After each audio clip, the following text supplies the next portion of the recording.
কান্নার পানির দাম কত জানুনি? চোখের পানির দাম কত জানেননি? কঠিন কিয়ামতের ময়দানে আল্লাহ নবী জাহান্নামের পারে দাঁড়ায় দাঁড়ায় কাঁদবে আর বলবে, হে আল্লাহ, জাহান্নামের ভিতর আমার উম্মতেরা আছে, উদ্ধার কইরা দাও আল্লাহ, তাদেরকে মাফ কইরা দাও। আল্লাহ রাব্বুল আলামিন আমার আল্লাহ তাআলা জিবরাইল ফেরেশতাকে বলবে, জিবরাইল,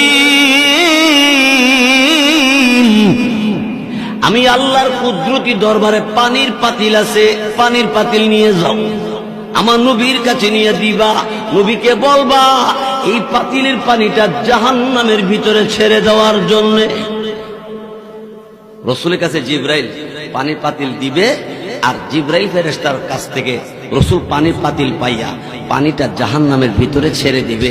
জাহান্নামের আগুন ঠান্ডা হয়ে যাবে, নিভে যাবে।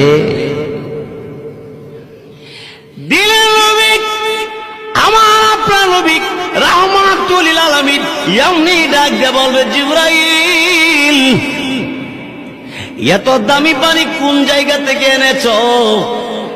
এটা কি হাউজে কাউসারের পানি না জমজম কুয়ার পানি? জিবরাইল বলে, নবী গো, এটা হাউজে কাউসারের পানি না, জমজম কুয়ার পানি না, এটা কিসের পানি? আল্লাহ রাব্বুল আলামিন তখন ডাক দেয়, জিবরাইল রে আমার নবীকে বলে দাও। এমনি জিবরাইল ফেরেশতা তখন ডাক দিয়ে বলবে, এই আল্লাহ নবী দুনিয়ার জমিনে আল্লাহকে ভয় করে চোখের পানি ছেড়ে, আল্লাহর বান্দা চোখের পানি ছেড়ে ছেড়ে কাঁদছে, এই কান্নার পানিটা আল্লাহ তাআলা জমা রাইখা দিছে।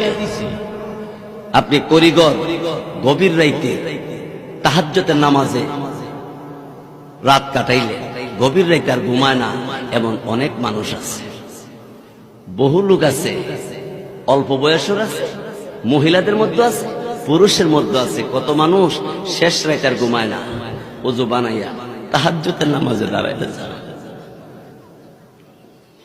তাহাজ্জুদের নামাজ পড়ে ভিক্ষুকের মতো দুইটা হাত আল্লাহর দরবার বাড়াইয়া দিয়ে বলে, আল্লাহ